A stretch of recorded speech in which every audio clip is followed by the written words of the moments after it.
ಕಿಸಾನ್, ಕಿಸಾನ್, ಎಲ್ಲಿದ್ಯಾ? ರಾಮ್, ಒಳಗ್ ಬಾ.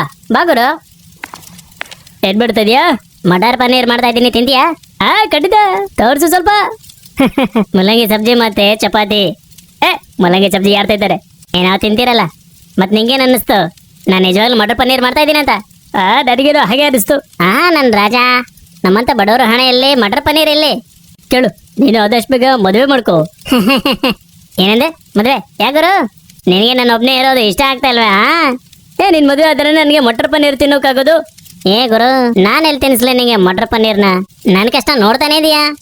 ಎಲ್ಲ ಹೋಗಿ ಅಪ್ಪಂದು ಸ್ವಲ್ಪ ಚಿಕ್ಕ ತೋಟ ಇದೆ ಅಷ್ಟೇ, ಕೇವಲ ಅದರಿಂದ ಕೆಲಸ ನಡೀತಿದೆ. ಮದುವೆ ಮಾಡ್ಕೊಂಡು ಏನ್ ಸುಖ ಪಡ್ಲಿ ನಾನು ಯಾವ್ದೇ ಹುಡುಗಿನ? ಹಂಗಂತ ಅವನು ಆ ಓಡ್ದೋಗಿರುವ ಅವನ ಮನೆಯ ಕಡೆ ಅವನು ನೋಡ್ತಾನೆ. ಯಾರೆಲ್ಲ ಗುರು? ಮತ್ತೋಡು ಒಂದಿನ ನಾನು ಸಾವ್ಕಾರ ಆಗ್ತೀನಿ. ಮತ್ ಸಾವ್ಕಾರ ಆಗಿ ಏನ್ ಮಾಡ್ತೀನಿ ನೀನು? ಗುರು, ಮಟರ್ ಪನ್ನೀರ್ ತಿಂತೀನಿ ಗುರು.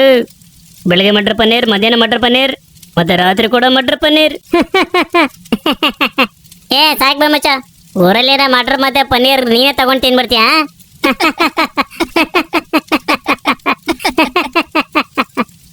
ಕಿಶನ್ ಪಾಪ ತುಂಬಾನೇ ಬಡವ. ರಾಮನ ಪರಿಸ್ಥಿತಿ ಕೂಡ ಏನು ಸರಿ ಇರ್ಲಿಲ್ಲ. ಅವರ ತೋಟ ಕೂಡ ಅಕ್ಕದ ಪಕ್ಕದಲ್ಲೇ ಇರ್ತಿತ್ತು. ತುಂಬಾ ವರ್ಷದ ಹಿಂದೆ ಅವರ ಅಪ್ಪಂದಿರು ಇಬ್ರು ಸೇರ್ಕೊಂಡು ತೋಟದಲ್ಲಿ ಕೆಲಸ ಮಾಡ್ತಿದ್ರು. ಈಗ ಇವರಿಬ್ರು ಸೇರಿ ಕೆಲಸ ಮಾಡ್ತಿದ್ದಾರೆ. ಮಧ್ಯಾಹ್ನ ಒಂದ್ಸಲ ಅವರಿಬ್ರು ತೋಟದ ಕೆಲಸ ಮುಗಿಸ್ಕೊಂಡು ಈ ತರ ಮಾತಾಡ್ಕೋತಾರೆ. ಕಳು ಕಿಶನ್, ಈ ಬಾರಿ ಏನಾಗ್ತೀಯ ನೀನು? ಗೋಧಿ ಹಾಕ್ತೀನಿ ಗುರು. ಗೋಧಿನೇ ಸರಿ, ಜೊತೆಗೇನಾದ್ರೂ ಇರ್ಬೇಕು. ಮತ್ತೆ ರೋಟಿ ಮಾಡು, ಮತ್ತೆ ಈರುಳ್ಳಿ ಉಪ್ಪು ಜೊತೆ ತಿನ್ಬೇಕು. ಏನಾಯ್ತು, ಯಾಕೆ ನೆಗಿದಿದ್ಯಾ? ನಾನು ಅನ್ಕೋತಾ ಇದ್ದೀನಿ ಬಟರ್ ಪನ್ನೀರ್ ಹಾಕ್ಲಾ ಅಂತ.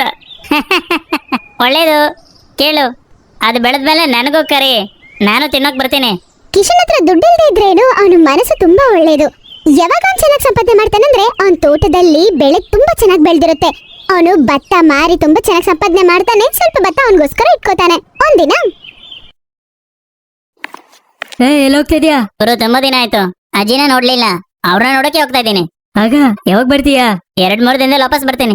ಈ ಬಾರಿ ಸ್ವಲ್ಪ ದಿನ ಇದ್ ಬರ್ತೀನಿ. ಅವನ ಅಜ್ಜ ಅಜ್ಜಿ ಊರೇನು ಅಷ್ಟು ದೂರ ಇರ್ಲಿಲ್ಲ. ಕಿಶನ್ ಅವರ ಊರಿನ 1-2 ಅವರ್ ಟ್ರಾವೆಲ್ ಮಾಡಿದ್ರೆ ಅವ್ರ ಅಜ್ಜ ಅಜ್ಜಿ ಮನೆಗೆ ಹೋಗ್ಬಿಡ್ಬೋದು.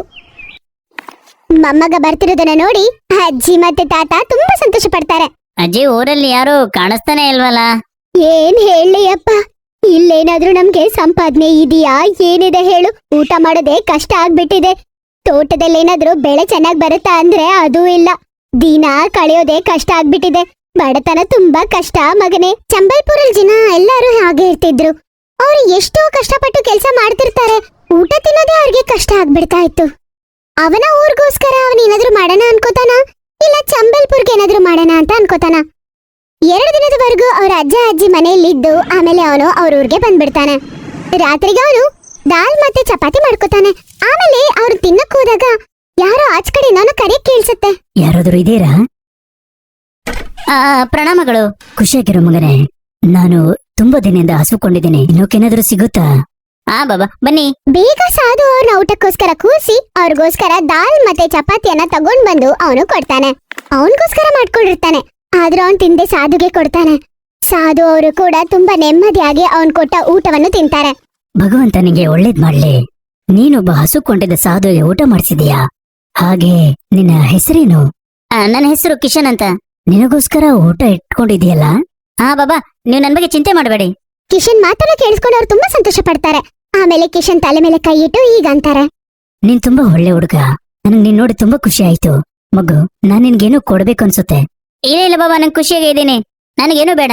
ನಮಸ್ಕಾರ ಮಾಡಿ ಸಾಧು ಹತ್ರ ಹೇಳ್ತಾರೆ. ಮತ್ತೆ ಅವರು ನಗ್ತಾ ಹೀಗಂತಾರೆ. ಅವರು ಮಂತ್ರ ಹೇಳ್ತಾರೆ. ನೆಕ್ಸ್ಟ್ ಮಿನಿಟೇ ಅವನ್ ಮುಂದೆ ಒಂದು ಕಡಾಯಿ ಬರುತ್ತೆ. ಇದ್ ತಗೋ ಮಗನೇ, ಈ ಪಾತ್ರೆ ಇವತ್ತಿಂದ ನಿನ್ನದೇ. ಇಲ್ಲ ಬಾಬಾ, ನನಗೆ ಇಷ್ಟು ದೊಡ್ಡ ಪಾತ್ರೆ ಅವಶ್ಯಕತೆ ಇಲ್ಲ. ಮಗನೇ, ಇದು ಅಂತಿಂತ ಪಾತ್ರೆಯಲ್ಲ. ಇದ್ರಲ್ಲಿ ನೀನು ಕೇವಲ ನೀರನ್ನು ಹಾಕು, ಮತ್ತೆ ನಿನಗೆ ಏನ್ ಬೇಕೋ ಆ ಆಹಾರ ಇದ್ರಲ್ಲಿ ತಯಾರಾಗ್ಬಿಡುತ್ತೆ. ನೀನ್ ಯಾವತ್ತೂ ಯಾರಿಗೂ ಹಸುಕೊಂಡಿರೋಕೆ ಬಿಡೋದಿಲ್ಲ. ಇದು ನನಗೆ ನಿನ್ನ ಮೇಲಿರೋ ವಿಶ್ವಾಸ. ಆ ಮಾತು ಕೇಳಿದ ತಕ್ಷಣ ಸಾಧುಗೆ ತುಂಬಾನೇ ಆಶ್ಚರ್ಯ ಆಗ್ಬಿಡುತ್ತೆ. ಮತ್ತೆ ಅವನು ಸಾಧುಗಳಿಗೆ ಧನ್ಯವಾದ ಹೇಳ್ತಾನೆ. ಬಾಬಾ, ಒಂದ್ ಮಾತು ಹೇಳ? ಹೇಳು ಮಗನೇ. ನನಗಿದೇ ರೀತಿ ಇನ್ನೊಂದು ಪಾತ್ರೆ ಬೇಕು. ಆಸೆ ಪಡೋದು ಒಳ್ಳೆ ಮಾತಲ್ಲ ಮಗನೇ. ಇಲ್ಲ ಬಾಬಾ, ಈ ಪಾತ್ರೆಯಿಂದ ನಾನು ಆನಂದ್ಪುರದ ಜನಗಳಿಗೆ ಊಟ ಮಾಡಿಸ್ತೀನಿ. ಮತ್ತೆ ಇನ್ನೊಂದು ಪಾತ್ರೆಯಲ್ಲಿ ಚಂಬಲ್ಪುರಲ್ಲಿ ಮಾಡ್ತೀನಿ. ಅಲ್ಲಿ ತುಂಬಾ ಬಡ ಜನರು ಇದ್ದಾರೆ. ಆಯ್ತು ಮಗು, ಕೇವಲ ನೆನ್ಪಿಡು, ಏನೇ ಆದ್ರೇನು ಯಾವಾಗ್ಲೂ ದುರಾಸೆ ಪಡಬೇಡ. ಸಾಧುಗಳು ಅಲ್ಲಿಂದ ಹೋಗಿದ ತಕ್ಷಣ ಅಲ್ಲಿ ಇನ್ನೊಂದು ಕಡೆ ಪ್ರತ್ಯಕ್ಷ ಆಗತ್ತೆ. ಆಮೇಲೆ ಅವನು ಆ 2 ಕಡೆಯನ್ನ ಎತ್ಕೊಂಡು ಕಿಚನ್ ಅಲ್ಲಿ ಇಡ್ತಾನೆ. ಕಿಚನ್ ಅಲ್ಲಿ ಇಟ್ಟಿದ ತಕ್ಷಣ ಅದೊಂದು ಮಾಯಾ ಕಿಚನ್ ಆಗಿ ಬದಲಾಗತ್ತೆ. ನೋಡಕ್ಕೆ ತುಂಬಾ ಸುಂದರವಾಗಿರುತ್ತೆ. ಆಮೇಲೆ ಅವನು ಆ ಮಾಯಾ ಕಡಾಯಲ್ಲಿ ಫಸ್ಟ್ ನೀರ್ ಹಾಕ್ತಾನೆ. ನೀರ್ ಹಾಕಿದ ತಕ್ಷಣ ಅದರಲ್ಲಿ ಮಾಯೆ ಆಗಕ್ಕೆ ಶುರು ಆಗತ್ತೆ. ಫಸ್ಟ್ ಆ ಕಡಾಯಿ ಮಟರ್ ಪನ್ನೀರನ್ನ ತಯಾರು ಮಾಡುತ್ತೆ. ಆಮೇಲೆ ಅವನು ರಾಮ್ನ ಕೂಡ ಕರೀತಾನೆ. ನನ್ ಮಾತು ಗಮನ ಇಟ್ಟು ಕೇಳು. ನನ್ನ ಹತ್ರ ಈ 2 ಪಾತ್ರೆ ಇದೆ. ನಾನು ಇದರಲ್ಲಿ ಒಂದನ್ನ ಇಲ್ಲೇ ಇಡ್ತೀನಿ. ಮತ್ತೆ ಮತ್ತೊಂದು ಪಾತ್ರೆಯಲ್ಲಿ ನನ್ನ ಅಜ್ಜಿ ಅಡುಗೆ ಮನೆಯಲ್ಲಿ ಜಾದೂ ಮಾಡ್ತೀನಿ.